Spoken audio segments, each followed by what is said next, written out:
दक्षिण एशिया की भू राजनीति में पिछले कुछ सालों में तेजी से बदलाव देखने को मिल रहा है, जहां एक तरफ हिंद महासागर क्षेत्र में बड़ी ताकतों के बीच प्रतिस्पर्धा बढ़ रही है, वहीं दूसरी तरफ छोटे देश भी अपनी सैन्य ताकत को आधुनिक बनाने में तेजी दिखा रहे हैं। अब इसी कड़ी में एक नई खबर सामने आ रही है, जिसने भारत के रणनीतिक विश्लेषकों और सुरक्षा विशेषज्ञों का ध्यान अपनी ओर खींच लिया है। खबर यह है कि बांग्लादेश की सेना अपने राष्ट्रीय दिवस पर पहली बार तुर्की से खरीदे गए आधुनिक रॉकेट और मिसाइल सिस्टम का सार्वजनिक प्रदर्शन करने जा रही है। यह प्रदर्शन एक सैन्य परेड ही नहीं माना जा रहा है, बल्कि इसे बांग्लादेश की बदलती सैन्य रणनीति और उसके नए रक्षा साझेदारों का संकेत भी माना जा रहा है। बांग्लादेश हर साल 26 मार्च को अपना राष्ट्रीय दिवस मनाता है, क्योंकि इसी दिन 1971 में उसने पाकिस्तान से स्वतंत्रता की घोषणा की थी और एक लंबे युद्ध के बाद एक नए राष्ट्र के रूप में उभरा था। इसी दिन राजधानी ढाका में एक भव्य सैन्य परेड आयोजित की जाती है, जिसमें सेना,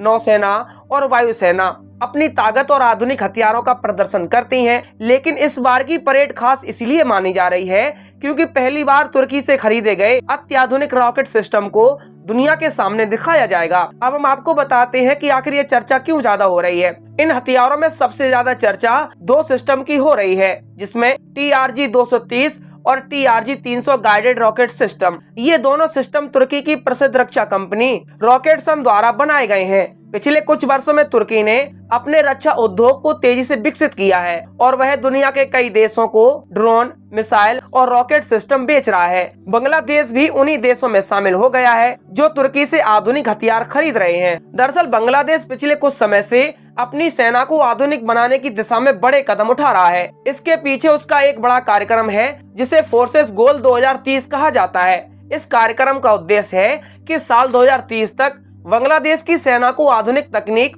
और हथियारों से लैस किया जाए, ताकि वह क्षेत्रीय सुरक्षा चुनौतियों का सामना कर सके। इसी योजना के तहत बांग्लादेश ने तुर्की से कई प्रकार के रॉकेट सिस्टम और हथियार खरीदे हैं। अब हम आपको बताते हैं कि आखिर TRG रॉकेट सिस्टम है क्या। TRG-300 रॉकेट सिस्टम को देखें तो यह एक लंबी दूरी का गाइडेड रॉकेट है, जिसकी मारक क्षमता लगभग 120 किलोमीटर तक बताई जाती है।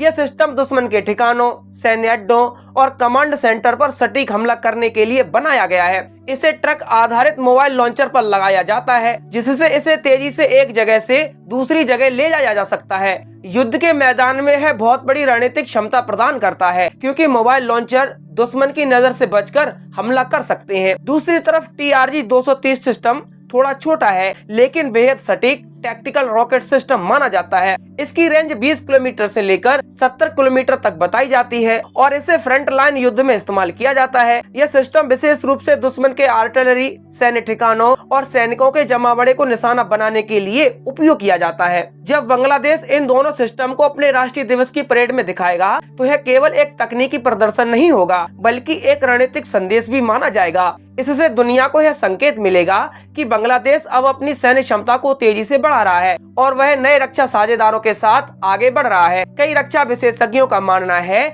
कि बांग्लादेश की सेना ने पिछले कुछ वर्षों में अपने आर्टिलरी सिस्टम को मजबूत करने पर विशेष ध्यान दिया है। पहले उसके पास मुख्य रूप से पारंपरिक तोपें और पुराने रॉकेट सिस्टम थे, लेकिन अब वह आधुनिक गाइडेड रॉकेट और मिसाइल सिस्टम की ओर बढ़ रहा है। तुर्की से खरीदे गए ये सिस्टम उसी बदलाव का हिस्सा माने जा रहे हैं। इस पूरे घटनाक्रम ने भारत में भी चर्चा को जन्म दिया है, क्योंकि भारत और बांग्लादेश की लगभग 4000 किलोमीटर लंबी सीमा और दोनों देशों के बीच ऐतिहासिक, आर्थिक और सांस्कृतिक संबंध भी बहुत गहरे हैं। ऐसे में जब बांग्लादेश अपनी सैन्य ताकत को बढ़ाता है, तो भारत के रणनीतिक विशेषज्ञ स्वाभाविक रूप से इस पर नजर रखते हैं। हालांकि कई विशेषज्ञ ये भी कहते हैं कि बांग्लादेश की यह सैन्य खरीद भारत के खिलाफ नहीं है। दरअसल बांग्लादेश अपनी सीमाओं की सुरक्षा और क्षेत्रीय संतुलन बनाए रखने के लिए अपनी सैन्य क्षमता को बढ़ा रहा है। दक्षिण एशिया में कई तरह की सुरक्षा चुनौतियां मौजूद हैं, जिनमें समुद्री सुरक्षा, आतंकवाद और सीमा सुरक्षा शामिल है।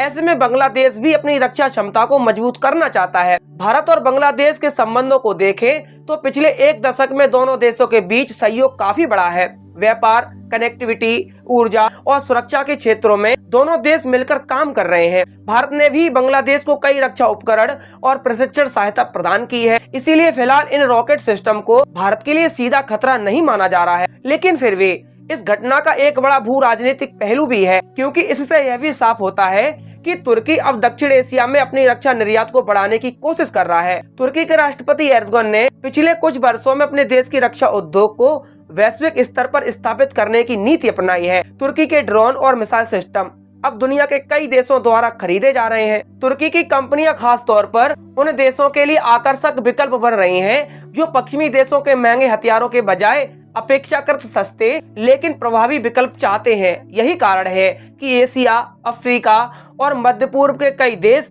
तुर्की से रक्षा उपकरण खरीद रहे हैं। बांग्लादेश तुर्की के साथ रक्षा सहयोग भी इसी व्यापक रणनीति का हिस्सा माना जा रहा है। दोनों देशों के बीच पिछले कुछ वर्षों में सैन्य सहयोग बढ़ा है और कई समझौते भी हुए हैं। बांग्लादेश ने तुर्की से केवल रॉकेट सिस्टम ही नहीं बल्कि अन्य रक्षा उपकरणों में भी रुचि दिखाई है। अगर व्यापक रणनीतिक तस्वीर देखें तो दक्षिण एशिया में हथियारों की होड़ भी धीरे धीरे बढ़ती नजर आ रही है। भारत, पाकिस्तान और चीन जैसे बड़े देशों के बीच पहले से ही सैन्य प्रतिस्पर्धा मौजूद है। अब छोटे देश भी अपनी सैन्य क्षमताओं को आधुनिक बनाने में निवेश कर रहे हैं। हालांकि बांग्लादेश ने हमेशा यह कहा है कि उसकी रक्षा नीति रक्षात्मक है और वह किसी भी देश के खिलाफ आक्रामक रणनीति नहीं अपनाना चाहता। उसका मुख्य लक्ष्य अपनी सीमाओं की रक्षा करना और क्षेत्रीय स्थिरता बनाए रखना है। राष्ट्रीय दिवस की परेड में जब TRG 230 और TRG 300 जैसे सिस्टम दिखेंगे तो यह बांग्लादेश की सेना के लिए गर्व का क्षण होगा।